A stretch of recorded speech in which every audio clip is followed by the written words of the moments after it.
Olá, turma do oitavo ano. Eu sou a professora Jéssica Burli, ministro componente curricular Ciências da Natureza. Nesta aula 3, nós vamos estudar a página 50, mais uma matéria complementar de células sexuais que não tinha no nosso livro. Assunto: hormônios e células sexuais. Versículo: fuja da imoralidade sexual. Todos os outros pecados que alguém comete fora do corpo os comete, mas quem peca sexualmente peca contra o próprio corpo. 1 Coríntios. Vamos iniciar essa aula definindo hormônios. São substâncias químicas que controlam diversas funções do organismo, atuando desde o crescimento de uma pessoa até a regulação de sua capacidade reprodutiva, seu comportamento e seu metabolismo. Hipófise: glândula, órgão que produz hormônios, localizado na base do encéfalo, considerado a glândula mestra do organismo, pois atua no funcionamento de outras glândulas. Aqui nós vemos o hipotálamo, a glândula pineal e a glândula pituitária, que é a hipófise. Hormônios sexuais. O início da puberdade está relacionado à maturação do sistema nervoso e à liberação dos hormônios sexuais. Com isso, há alterações no funcionamento do hipotálamo, região encefálica que produz hormônios que atuam sobre a hipófise, alterando também seu funcionamento. A gente sempre começa com as meninas, né? Agora vamos começar com os meninos. Hormônio sexual masculino. Testosterona e as características sexuais secundárias. Nós já vimos que as características sexuais primárias são aquelas que já nascem com o indivíduo. No caso dos meninos, o pênis, por exemplo. Na puberdade, os hormônios secretados pela hipófise estimulam a produção de testosterona, que passa a ser produzida pelos testículos. Ela é responsável pelas características secundárias masculinas. A partir dos 10 anos de idade, controla o crescimento do pênis, testículo, próstata, vesículas seminais. Além disso, a testosterona promove o crescimento da laringe, engrossamento da voz, aparecimento e distribuição de pelos no corpo e na face e o desenvolvimento da musculatura e dos ossos. Tudo isso nós já vimos na nossa aula de puberdade. A produção de espermatozoides é um processo contínuo e inicia-se na puberdade e perdura até o fim da vida. Então, o homem não tem idade para ser pai a partir da puberdade. Este é o senhor indiano Ramaji. Ele era considerado o pai mais velho do mundo, com recorde conhecido após ter um filho aos 94 anos em 2010.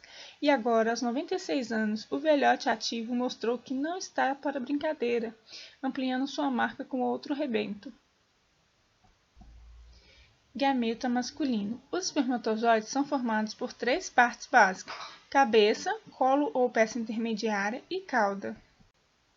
Cabeça. A cabeça contém uma quantidade reduzida de citoplasma e o núcleo que contém o material genético, genes, localizado em um conjunto de 23 cromossomos. Peça intermediária. A peça intermediária é uma região rica em mitocôndrias, cuja função é fornecer energia para o movimento flagelar da cauda do processo de respiração celular. A cauda. A cauda é formada por um flagelo cujo movimento lembra um chicote em agitação. Esse movimento permite o deslocamento do espermatozoide em torno de 1 a 4 mm por minuto no aparelho genital feminino, em busca do óvulo maduro.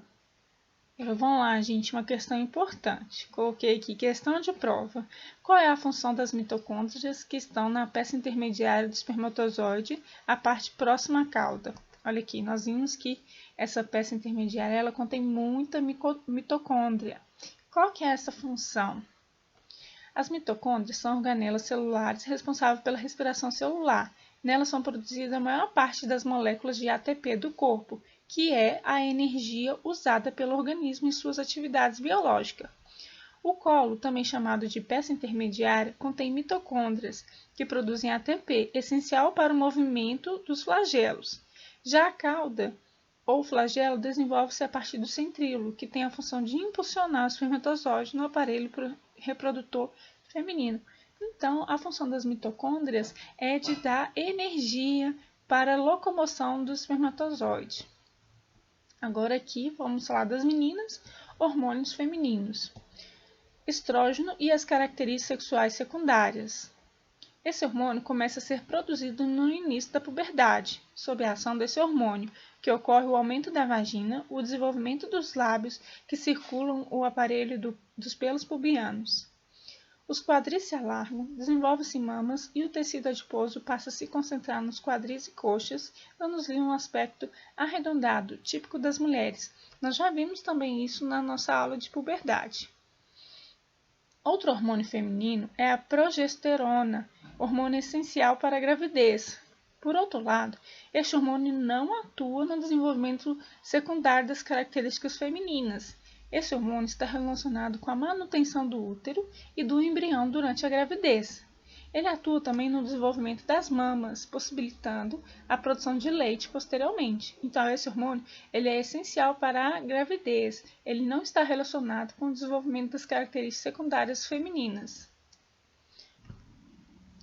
Ovogênese é o processo pelo qual ocorre a formação dos óvulos.